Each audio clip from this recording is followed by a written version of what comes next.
I woke up that morning to find a bright yellow violation notice taped to my front door, and my first thought was that someone must have gotten the wrong house because I kept my property immaculate. The notice claimed I had violated community standards for snow removal, specifically citing uneven and inadequate snow clearing that created a visual blemish on our street. The fine was $250, due within 10 days, or it would double. I stood there in my bathrobe, coffee mug in hand, staring at this piece of paper like it had just insulted my mother. My name is Paul Richardson, and I had lived in the Meadowbrook Commons subdivision in Columbus, Ohio for 3 years. I bought my house right after my divorce was finalized, needing a fresh start and a place where I could just exist without drama. The neighborhood seemed perfect at first, with its neat rows of colonial-style homes, mature trees lining every street, and a small park where kids played on weekends. What I did not know when I signed the paperwork was that the HOA here operated like a small dictatorship run by a woman named Barbara Henderson, who had apparently never met a rule she did not want to enforce with extreme prejudice. The snowstorm had hit us 2 days ago, dumping about 8 inches across the city. I had called my plow guy, Marcus, who came out the same evening and cleared my driveway completely. He used his truck with the plow attachment, made a few passes, pushed all the snow to the curb strip as always, and I paid him his usual $75. The driveway was clear. You could see the concrete. My car got out just fine the next morning when I drove to work at the accounting firm downtown. I went back inside and dug out my HOA contract from the filing cabinet in my home office. The thing was 43 pages long, printed in what looked like 8-point font, clearly designed to make people not want to read it. But I had read it when I bought the house, and I had specifically paid attention to the winter maintenance section because I knew Columbus winters could be rough. I flipped to page 27, section 14, subsection C. There it was in black and white. Homeowners are required to maintain clear driveways during winter months through mechanical plowing within 24 hours of snowfall cessation. Manual shoveling is not required but may supplement plowing efforts. The key word was plowing. The contract said plowing only. It did not say anything about the snow needing to be perfectly even, or about the aesthetic quality of the snow removal, or about any visual standards whatsoever. It said driveways needed to be plowed within 24 hours. Mine was plowed within 6 hours. I had the receipt from Marcus with the date and time stamp. I took a photo of the contract page with my phone, then called the HOA office number listed on the violation notice. A woman answered on the third ring with a voice that sounded like she gargled gravel for breakfast. Meadowbrook Commons HOA, this is Brenda speaking. Hi Brenda, this is Paul Richardson at 847 Thornhill Drive. I just got a violation notice about my snow removal, and I think there has been a mistake. Hold please. The line went silent for a full 2 minutes before another voice came on, this one sharper and more authoritative. This is Barbara Henderson, HOA president. What seems to be the problem, Mr. Richardson? I explained the situation calmly, keeping my tone professional. My driveway was plowed within 6 hours of the snowfall ending. I have the receipt from my contractor. The HOA contract only requires mechanical plowing within 24 hours, which I fulfilled. I do not understand why I received a violation notice. Barbara made a sound like a disapproving school teacher. Mr. Richardson, while your driveway may have been technically plowed, it was not done to community standards. There were uneven sections, piles of snow creating visual clutter, and the overall appearance was sloppy. This is a premium community, and we expect premium presentation. The contract does not mention anything about even snow removal or visual standards, I said, feeling my jaw tighten. It says plowing only. I have it right here in writing. The contract is subject to interpretation by the HOA board, Barbara replied smoothly. We have the authority to enforce community standards as we see fit to maintain property values. The fine stands. Payment is due within 10 days. I would like to appeal this to the board. You may submit a written appeal, which will be reviewed at our next monthly meeting on the 15th. However, the fine remains in effect during the appeal process. If you fail to pay and the appeal is denied, late fees will apply. She hung up before I could respond. I stood there holding my phone, feeling that familiar surge of frustration that comes from dealing with petty bureaucrats who get drunk on tiny amounts of power.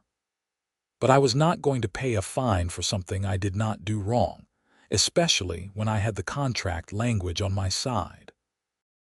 I spent the next hour drafting a formal appeal letter.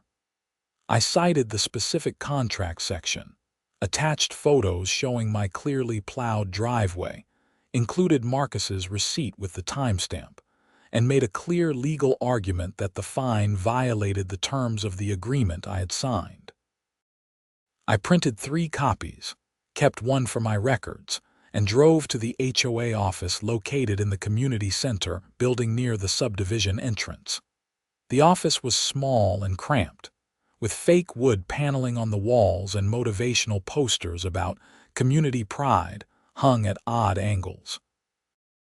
Brenda sat behind a metal desk that looked like it came from a government surplus sale in 1987. She was probably in her early 60s, with gray hair cut in a severe bob and reading glasses hanging from a chain around her neck. I need to file an appeal, I said, handing her the letter. She took it without looking up from her computer screen.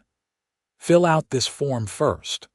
The form asked for my name, address, violation number, and reason for appeal, along with about 15 other fields that seemed completely unnecessary. I filled it out standing at the desk because there were no chairs in the waiting area, then handed it back along with my letter. The board meets on the 15th, Brenda said, stamping the form with a dated stamp. You will receive written notice of their decision within 10 business days after that. Can I attend the meeting to present my case in person? Homeowners are not typically allowed at board meetings unless specifically invited. I would like to be specifically invited then. Brenda sighed like I had just asked her to donate a kidney. I will pass along your request to Mrs. Henderson. I left the office feeling like I had just navigated a Kafka novel. This was exactly the kind of thing I had moved to avoid. The HOA had seemed like a minor inconvenience when I bought the house, a small price to pay for a well-maintained neighborhood. But now, it was becoming clear that Barbara Henderson ran this place like her personal fiefdom, and she was not used to people pushing back. Over the next few days, I did some research. I joined a Facebook group called HOA Horror Stories and found thousands of people dealing with similar situations across the country. I learned about property law, covenant enforcement, and the legal concept of reasonable interpretation. I also learned that Ohio law allowed HOAs to levy fines, but those fines had to be based on legitimate violations of written covenants, not arbitrary standards invented after the fact. I also talked to my neighbors. 3 houses down lived a retired couple, Tom and Linda Morrison, who invited me over for coffee when I mentioned the violation notice. They sat me down at their kitchen table, and Linda shook her head knowingly. Barbara has been president for 8 years, Tom said. She runs unopposed every election because anyone who tries to challenge her gets harassed until they give up or move away. Last year, she fined the Kramers for having the wrong shade of white on their mailbox, Linda added. It was white. Their mailbox was white. but Barbara said it was eggshell when it should have been pure white. They ended up paying $300 rather than fight it. Why does not anyone vote her out? I asked. Tom laughed bitterly. Most people in this neighborhood are too busy to pay attention to HOA politics. The annual elections happen in January, notifications go out by mail, and you have to vote in person at the community center on a Tuesday afternoon. Barbara makes sure her friends show up. Everyone else forgets or cannot make it. She wins with maybe 30 votes out of 300 homes. This was useful information, but it did not help my immediate problem. I needed to win this appeal and establish a precedent that Barbara could not just invent violations out of thin air. I decided to consult with a lawyer. I found a real estate attorney named Jennifer Walsh who offered free initial consultations. Her office was in a renovated Victorian house in the Short North District, and she met with me on a Friday afternoon. I explained the situation and showed her all my documentation. The contract, the violation notice, the photos, the receipt, and my appeal letter. Jennifer read through everything carefully, occasionally making notes on a legal pad. She was probably in her early 40s, with dark hair pulled back in a practical ponytail and glasses that made her look professorial. "You have a strong case," she said finally. "The contract language is clear, and you complied with it. The HOA cannot arbitrarily add requirements that do not exist in the written covenant. That is called selective enforcement, and it is not legally defensible. So what should I do? First, proceed with the appeal. Document everything. Record the meeting if they let you attend, or get minutes afterward. If they deny your appeal, you can take it to court. Given the facts here, you would almost certainly win. However, litigation is expensive and time-consuming. It might cost you $3,000 to $5,000 in legal fees to fight a $250 fine. That is insane. That is HOAs, Jennifer said with a sympathetic smile. They count on people not wanting to fight because the cost-benefit analysis does not make sense. But sometimes it is worth it on principle, and it sounds like you might have other neighbors who would benefit from someone finally standing up to this board. I left her office feeling simultaneously validated and frustrated. I was right, but being right might cost me a lot of money and stress. Still, something in me refused to just roll over and pay a fine I did not deserve. Maybe it was stubbornness, or maybe it was that I had spent my entire marriage being told I was wrong about things even when I knew I was not, and I was done with that dynamic in any form. The 15th of February arrived cold and gray, with dirty snow piled along every curb and a bitter wind cutting through downtown Columbus. I had not received any notification about attending the board meeting, so I showed up at the community center at 6 in the evening anyway, wearing a suit and carrying a folder with all my documentation. The meeting room was set up with a long table at the front where 5 board members sat like judges at a tribunal. Barbara Henderson held the center position, flanked by 2 women and 2 men I recognized from around the neighborhood but had never spoken to. About a dozen other homeowners sat in folding chairs facing the board, presumably there to raise their own issues or complaints. Barbara's eyes narrowed when she saw me walk in. She was probably in her mid-50s, with blonde hair that looked like it got colored and styled every week at an expensive salon, wearing a navy pantsuit that screamed middle management. She had that particular expression some people get when they think they are more important than they actually are. "Mr. Richardson," she said coolly, "homeowners are not permitted at board meetings unless specifically invited." "I requested an invitation when I filed my appeal," I said, remaining standing. "I was told you would consider it. The board voted to deny your request. You may leave." I stayed put. Ohio Revised Code Section 5312.04 states that HOA boards must provide reasonable opportunity for homeowners to comment on matters affecting their property. I am here to comment on my appeal. One of the male board members, a heavy-set guy with a gray beard, leaned over and whispered something to Barbara. She looked annoyed but nodded. "You will have 3 minutes at the end of the meeting during open comments," she said. "Please be seated." I sat in the back row and waited while the board discussed various neighborhood business.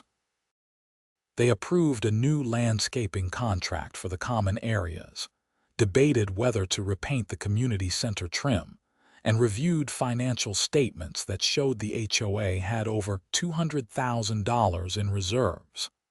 Then they got to what Barbara called violation enforcement. She read off a list of homeowners who had outstanding fines. Most were for minor things like leaving trash cans visible from the street or having a decorative flag that exceeded size regulations. What struck me was how many of these violations seemed to involve subjective judgment calls rather than clear rule violations. One house got fined for having discolored siding, even though the homeowner claimed they had just pressure washed it. Another got fined for a mailbox being slightly crooked, which supposedly violated aesthetic standards. When Barbara got to my case, she presented it as cut and dried. Mr. Richardson at 847 Thornhill Drive received a violation for inadequate snow removal. While his driveway was technically plowed, the quality was substandard and created a negative visual impact on the community. His appeal claims the contract only requires plowing, but the board has consistently interpreted this to include adequate quality standards. I move to deny the appeal. "Second," said one of the women immediately, a thin blonde who looked like she had never disagreed with Barbara about anything in her life. "All in favor?" Barbara asked. 4 hands went up immediately. Only the bearded man hesitated, looking uncomfortable, but eventually he raised his hand too. "The appeal is denied," Barbara announced. "Mr. Richardson, you now have 5 days to pay the fine plus a $50 processing fee for the appeal, or it will double and a lien will be placed on your property." "I would like to make my comment now," I said, standing up. Barbara checked her watch dramatically. "You have 3 minutes." I walked to the front of the room and turned to face the board, keeping my voice calm and professional.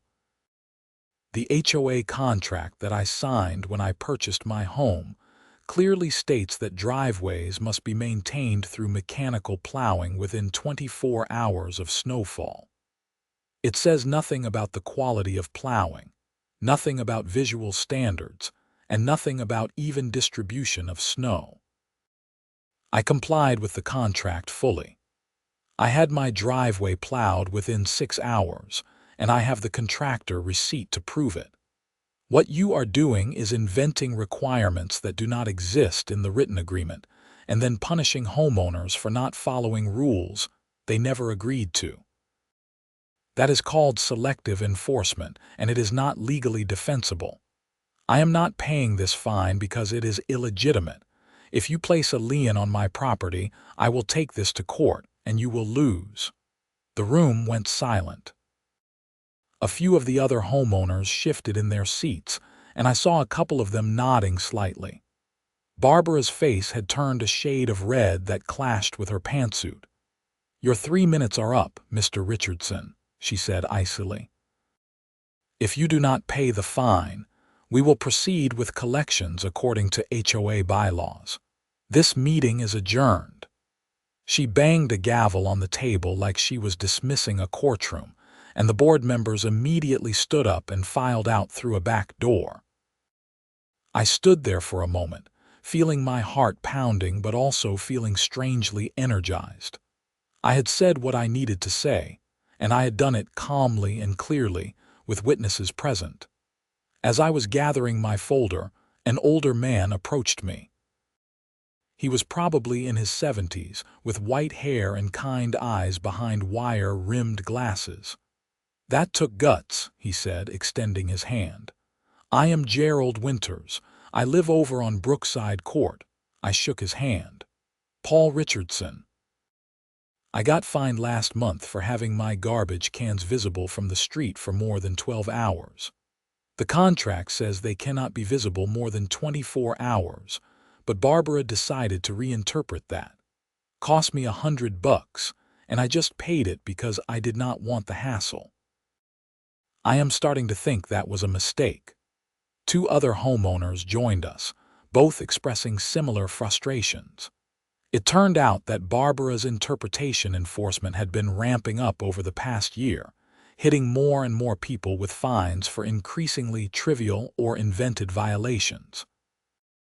The HOA was collecting thousands in fines, but nobody knew where that money was going since it clearly was not being used for neighborhood improvements.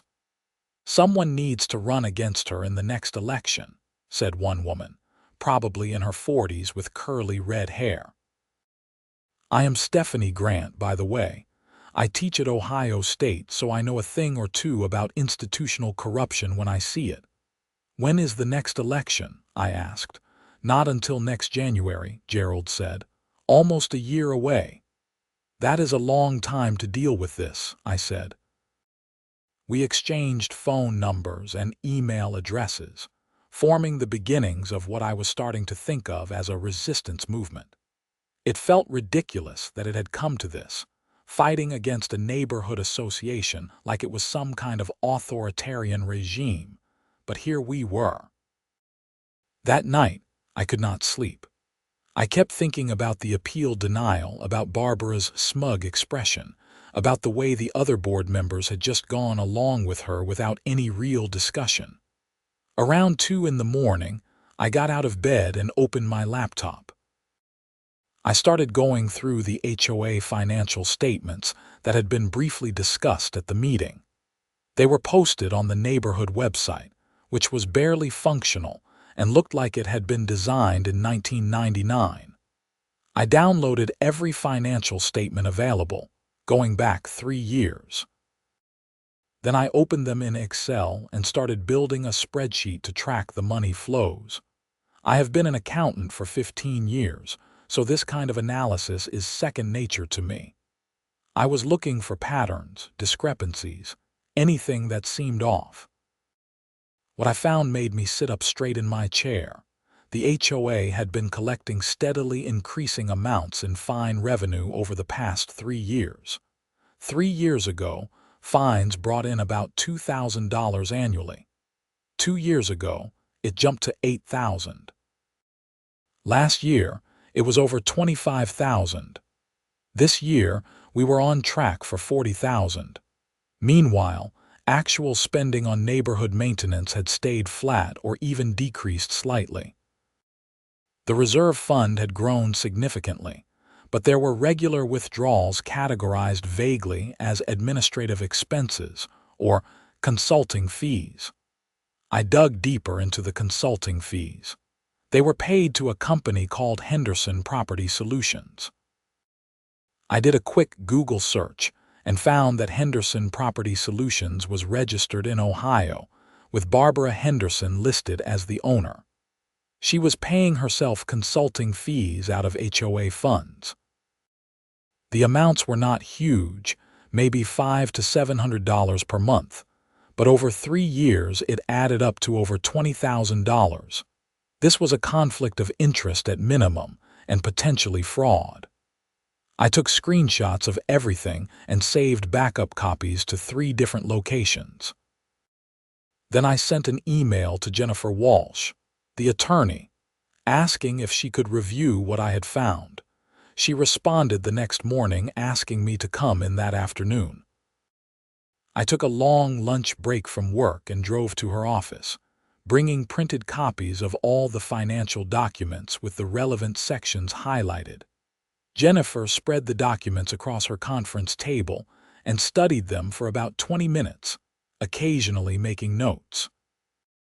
Finally, she looked up at me with a serious expression. "This is bad," she said. "Not just for Barbara, but potentially for the entire HOA board. If they knew about these payments and approved them without disclosure, they could all be liable for breach of fiduciary duty. If they did not know, it is embezzlement. What should I do? First, I need to do some more research into Ohio HOA law and look at your specific bylaws about financial oversight. But preliminarily, I think you need to report this to the Ohio Attorney General's office. They have a division that handles nonprofit fraud, and HOAs fall under that umbrella. You should also consider bringing this to the attention of other homeowners. If enough people demand a special election or an audit, the board would have to comply." "What about my fine?" Jennifer smiled slightly.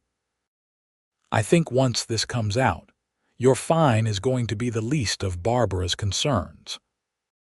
But yes, I can draft a formal legal response denying the fine on multiple grounds, including the fact that the HOA president appears to be using enforcement actions to generate revenue that she is then paying to herself. That undermines the legitimacy of any fine she issues." I left her office feeling like I had stumbled into something much bigger than a stupid argument about snow removal. This was not just about me anymore. Barbara had been systematically exploiting the HOA for personal gain, probably figuring that homeowners would be too busy or too apathetic to notice. That evening, I drafted an email to everyone on the contact list I had gotten from the other homeowners at the meeting. I explained what I had found in the financial documents, attached copies with the key sections highlighted, and suggested we needed to organize a response. Within an hour, my inbox was flooded with replies. People were angry. Several others went back and looked at their own violation notices and realized they had been fined for similarly bogus reasons. One guy had paid over $600 in fines over the past year for things like inconsistent lawn height and unapproved outdoor decoration, even though he had followed all the written rules. We scheduled an emergency meeting at Gerald Winters's house for the following Saturday. 16 homeowners showed up, crowding into his living room, all of us sharing stories about unreasonable fines, arbitrary enforcement, and Barbara's generally tyrannical management style.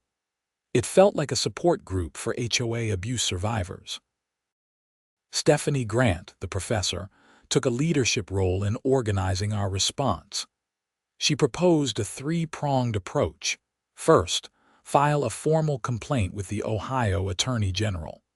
Second, demand a special meeting where homeowners could vote on conducting an independent audit of HOA finances.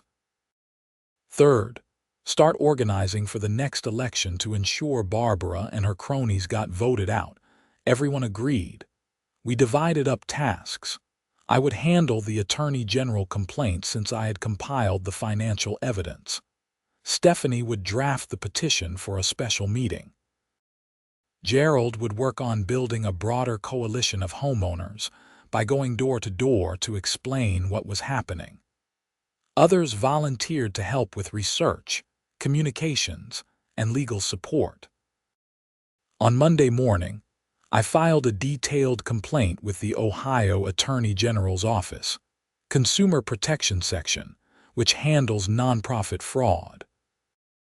I included all the financial documents, my analysis showing the conflict of interest, and a timeline of how fine revenue had increased dramatically coinciding with Barbara paying herself consulting fees. I also sent a copy to Jennifer Walsh to keep her in the loop.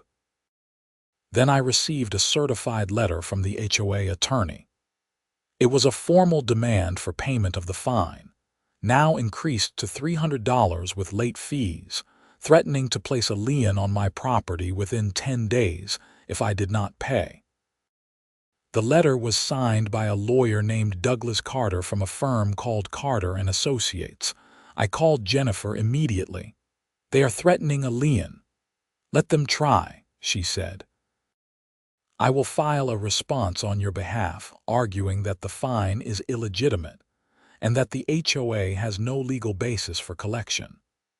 If they proceed with the lien, we will file suit to remove it and add claims for harassment and abuse of process. Given what you have uncovered about the financial issues, they would be foolish to push this.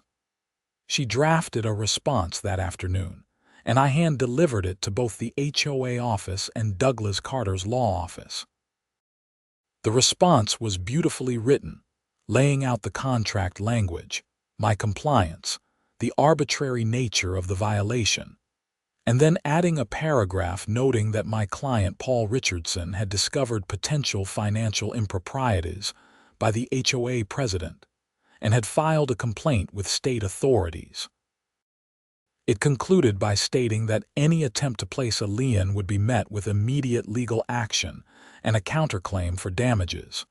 3 days later, I got a phone call from Douglas Carter himself. His voice was cautious, professional. Mr. Richardson, I have reviewed your attorney's response and your underlying complaint. I have also had a conversation with the HOA board. They are willing to dismiss your fine and violation notice if you agree to withdraw your complaint with the Attorney General. No, I said immediately. The fine was illegitimate regardless of the financial issues, and the financial issues need to be investigated regardless of my fine. These are separate matters. There was a long pause. Mr. Richardson, I think you are making this more complicated than it needs to be. HOA disputes are best resolved through compromise and good faith negotiation. Good faith negotiation requires both parties to operate in good faith, I replied. Your client has not done that. The fine stands dismissed, or I proceed with litigation. The Attorney General investigation proceeds regardless. Those are my terms. Another pause. I will relay that to my client. He hung up, and I sat there feeling a strange mix of satisfaction and anxiety. I was winning, but I was also potentially making powerful enemies in my own neighborhood. Part of me wondered if I should have just paid the original $250 and moved on with my life. But then, I thought about all the other homeowners Barbara had squeezed over the years, and I knew I was doing the right thing. The next week brought rapid developments. First, the HOA board sent out a notice canceling all pending fines pending review of enforcement procedures. This included my fine, which was officially withdrawn. I took that as a small victory, but I knew the bigger battle was just beginning. Second, we collected signatures from over 60 homeowners on a petition demanding a special meeting to discuss HOA finances and vote on an independent audit. According to the bylaws, a petition signed by 20% of homeowners triggered a mandatory special meeting within 30 days. With 300 homes in the subdivision, we needed 60 signatures, and we had gotten exactly 63. Third, I received a call from an investigator with the Ohio Attorney General's office named David Park. He asked me to come in for an interview and bring all my documentation. I met with him at the state office building in downtown Columbus, going through everything in detail. David was probably in his late 30s, with sharp eyes and an intense focus as he took notes on everything I explained. "This is solid work," he said when I finished. "You basically did half our investigation for us. We will need to subpoena the HOA's banking records and conduct interviews with the board members, but you have given us enough to establish probable cause for fraud." "What happens now?" I asked. "We open a formal investigation." "This is not a criminal matter, at least not yet, but it is civil fraud. If we find that Ms. Henderson improperly benefited from HOA funds, we can seek restitution, fines, and potentially bar her from serving on any nonprofit board in Ohio. If it rises to the level of criminal theft or embezzlement, we would refer it to the Franklin County prosecutor. How long does this take? Months, typically. Maybe longer. These cases move slowly through the system. But in the meantime, I can tell you that the HOA board would be wise to cooperate fully and distance themselves from any wrongdoing. If they try to obstruct or retaliate against you, that creates additional legal problems for them. I left that meeting feeling cautiously optimistic. The system was working, slowly but working. Barbara's reign of terror was coming to an end, even if it would take time. The special meeting was scheduled for March 10th in the community center gymnasium, which was the only space large enough for what we expected to be a big turnout. Barbara fought us every step of the way, first claiming our petition was invalid, then trying to change the bylaws to require more signatures, then attempting to schedule the meeting at noon on a weekday when most people would be at work. We pushed back on every attempt, citing the bylaws and threatening legal action if she did not comply. Finally, the meeting was set for 7 in the evening on a Thursday. I spent the week before preparing a presentation laying out the financial evidence in simple, clear terms that anyone could understand. Stephanie worked on organizing speakers and making sure we had homeowners ready to share their stories about unreasonable fines and arbitrary enforcement.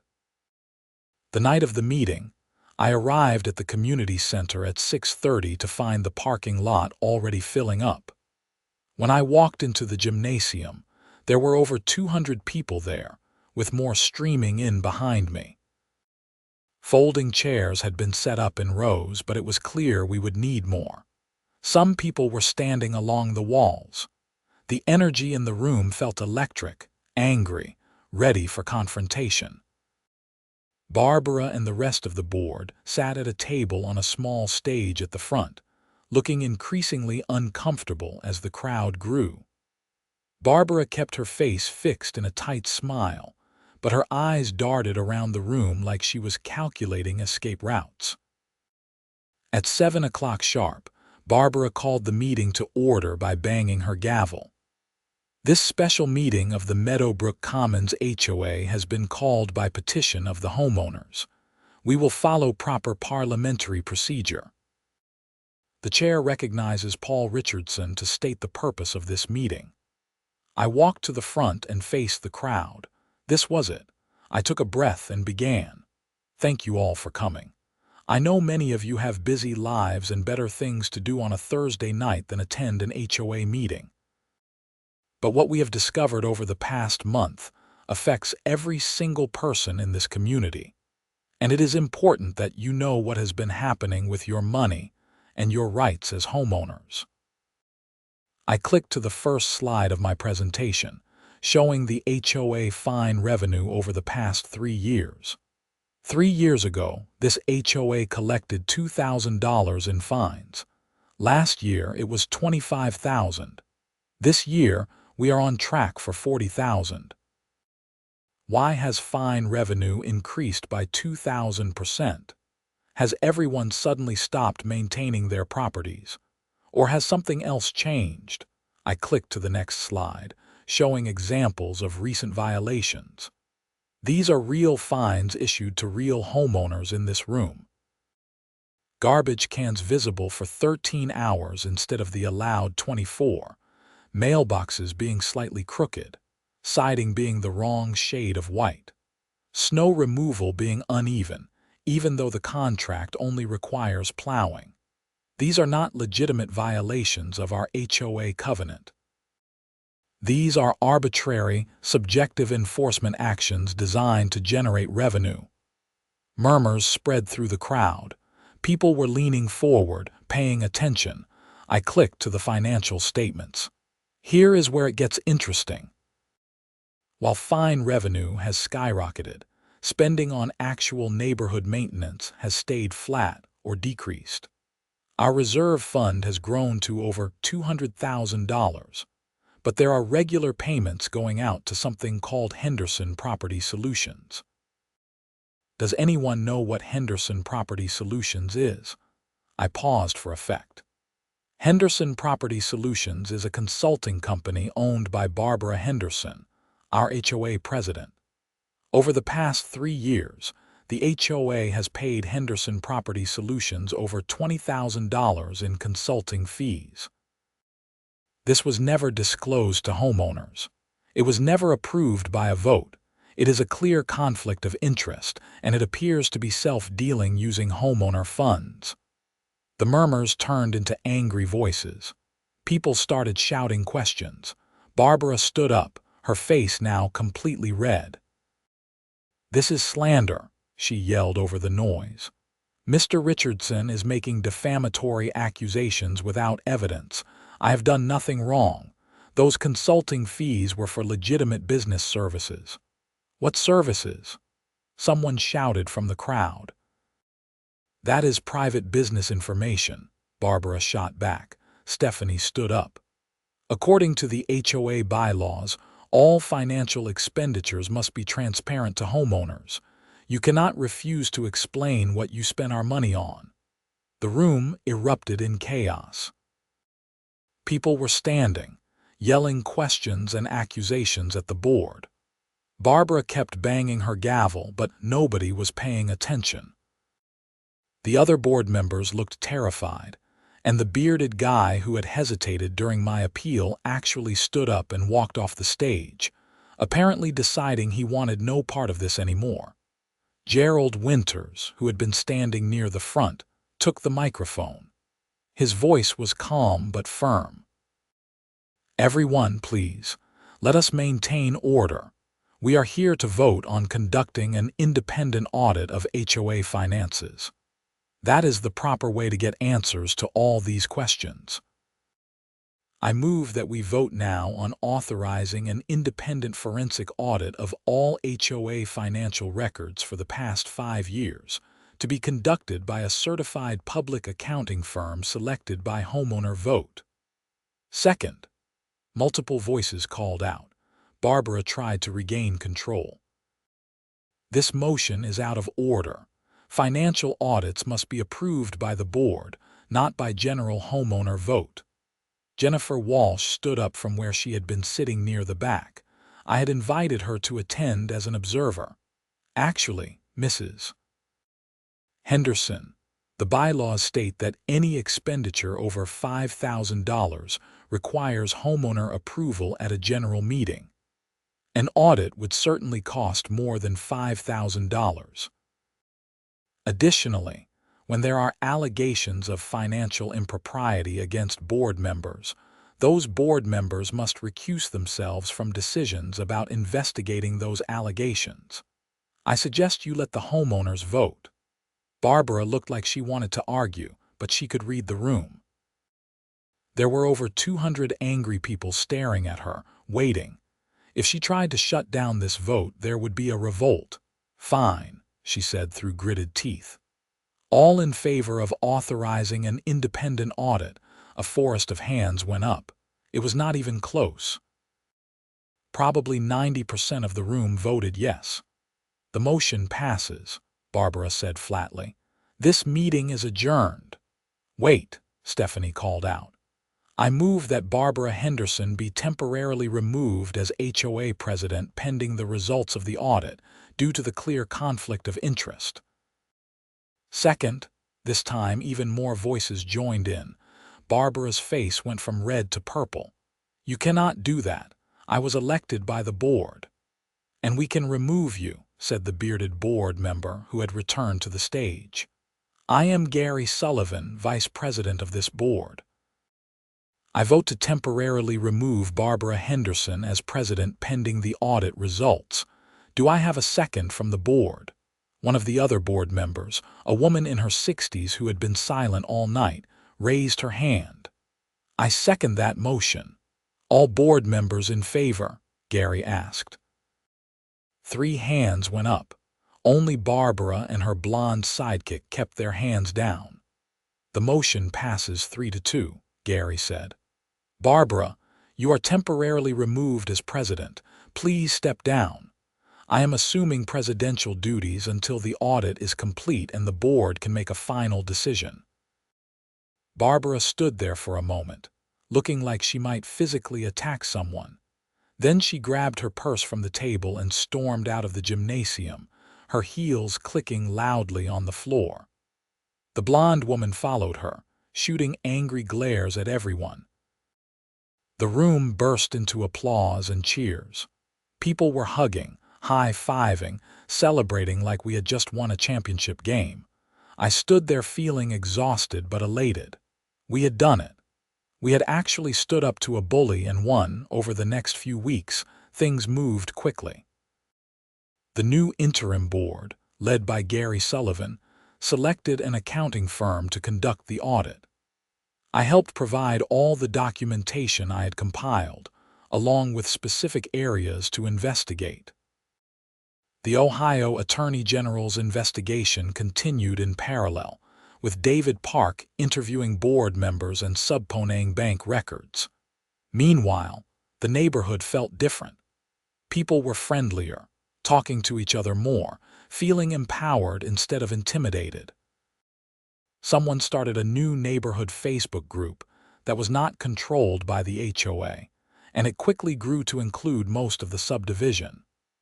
We shared information, organized social events, and discussed how to prevent something like this from happening again. The audit results came back in mid-April. The accounting firm found that Barbara had indeed paid herself over $23,000 in consulting fees over 3 years, with no documentation of services provided and no board approval beyond her own authorization. She had also used HOA funds to pay for personal expenses, including meals, gas, and even a weekend trip to Cleveland that she claimed was for an HOA conference, but that the auditors could find no record of. Additionally, the audit found that fine enforcement had been selectively applied, with homes near Barbara's being cited far less frequently than homes in other parts of the neighborhood. The auditors concluded that the fine system appeared to be designed primarily as a revenue generation mechanism, rather than legitimate covenant enforcement. The total amount that needed to be repaid to the HOA was just over $27,000, including the improperly paid fees and misappropriated funds. The board voted unanimously to demand repayment and to permanently remove Barbara from her position. They also voted to refund all fines issued in the past 2 years, which came to over $40,000 spread across about 80 homeowners. I got a check for $300, representing my fine plus the late fees they had threatened. I framed it instead of cashing it, a reminder of the whole ridiculous saga. The Attorney General's office completed their investigation in June and filed a civil complaint against Barbara Henderson for fraud and breach of fiduciary duty. They sought full restitution, civil penalties of up to $50,000, and a permanent ban on her serving on any nonprofit board in Ohio. Barbara hired a lawyer and tried to fight it, but the evidence was overwhelming. In September, she agreed to a settlement where she repaid the $27,000, paid a $15,000 fine to the state, and accepted a 10-year ban on nonprofit board service. There were no criminal charges. David Park explained to me that the amounts involved, while significant, did not quite rise to the level where prosecutors wanted to pursue criminal theft charges, especially since she was making restitution. I was disappointed, feeling like she had gotten off easy, but Jennifer Walsh reminded me that we had achieved the main goal. Barbara was gone, her scheme was exposed, homeowners got their money back, and reforms were in place to prevent it from happening again. The January election brought sweeping changes to the HOA board. Stephanie Grant ran for president and won easily. Gerald Winters became vice president. I was elected to the board as treasurer, Figuring that my accounting background and my role in uncovering the fraud made me the right person to keep watch over the finances. We immediately implemented new transparency measures, including monthly financial reports posted online, quarterly town halls, and a requirement that all fines be approved by a majority vote of the board with clear documentation of the covenant violation. We also amended the covenant to clarify the winter maintenance requirements. Now, it explicitly stated that driveways must be plowed or shoveled within 24 hours, with no additional requirements for evenness or aesthetic quality. We added similar clarifications to a dozen other sections that Barbara had used for arbitrary enforcement, making the rules clear and objective rather than subjective.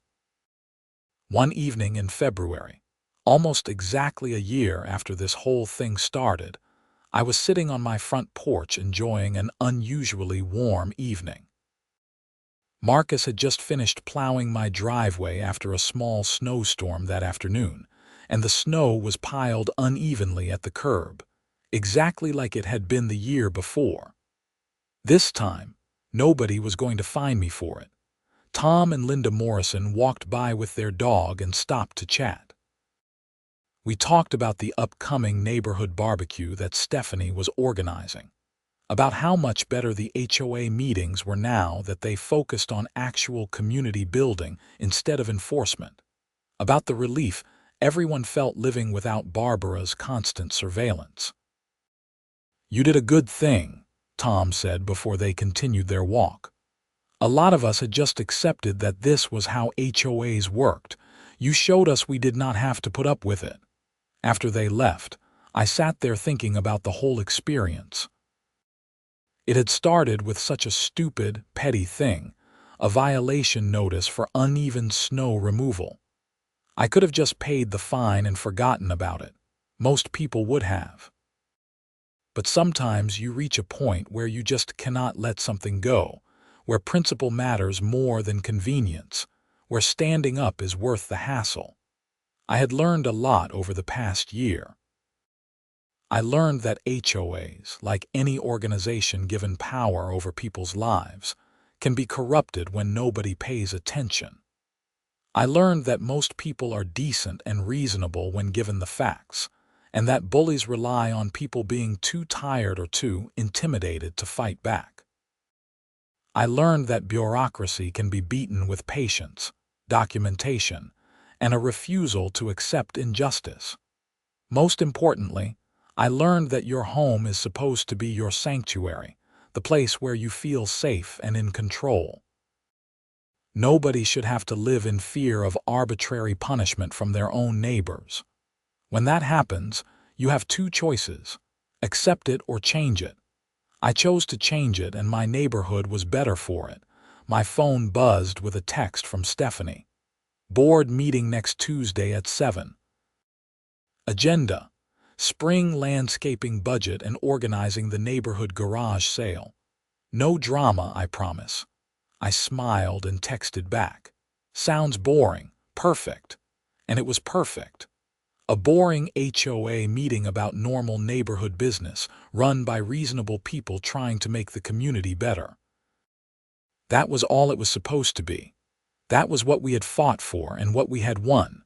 The snow melted over the next few weeks as March arrived with warmer temperatures and longer days.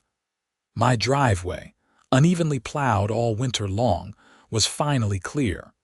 No violation notices appeared on my door. No fines waited in my mailbox. I could just live in my house, maintain my property according to clear rules, and be part of a community instead of a victim of one. I ran into Barbara Henderson exactly once after everything settled. It was at a grocery store in late March. We ended up in the same checkout line, and there was a long, awkward moment where we both recognized each other. She looked older, diminished somehow, without the armor of her position. I expected her to say something angry or defensive, but she just looked away and moved to a different line. I felt a twinge of something that might have been pity. She had probably convinced herself that she was doing the right thing, that her strict enforcement and her little side business were justified by her hard work keeping the neighborhood pristine. She probably saw herself as a dedicated volunteer who deserved some compensation. But the road to tyranny is paved with self-justification, and she had crossed lines she should not have crossed. Later that spring, I attended my first neighborhood barbecue in the community park.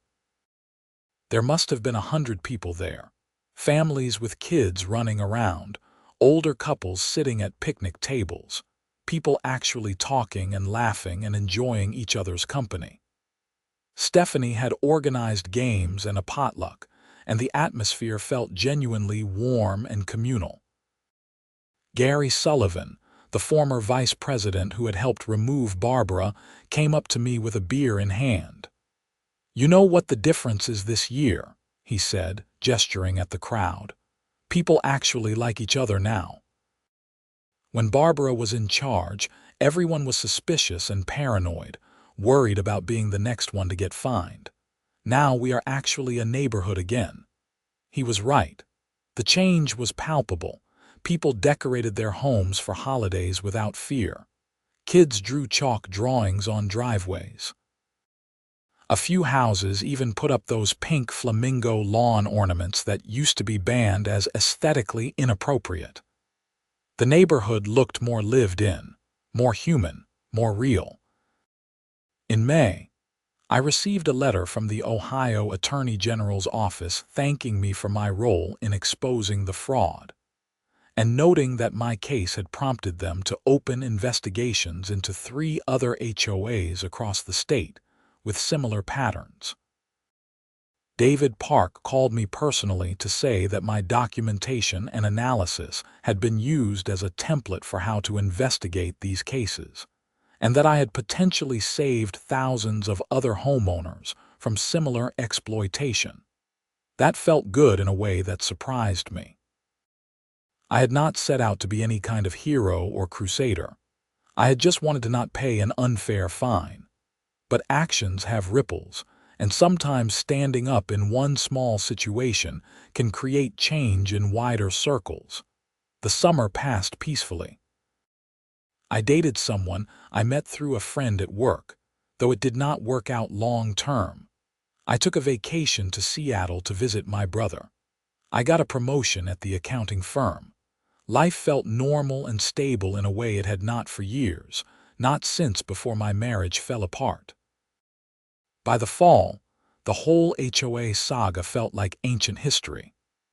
The new board was functioning smoothly, the neighborhood was thriving, and the drama had faded into the background.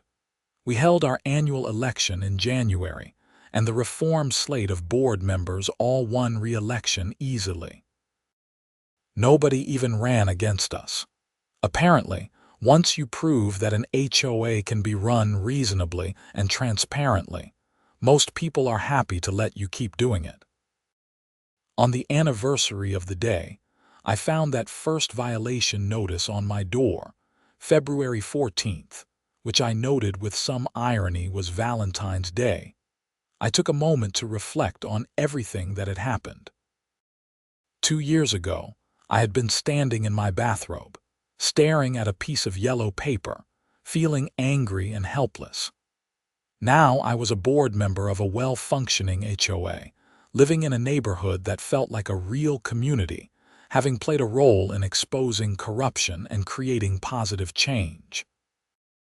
The whole experience had taught me something fundamental about power and accountability. Organizations, even small ones like HOAs, need oversight and transparency to function properly. When people are given power without accountability, corruption almost inevitably follows.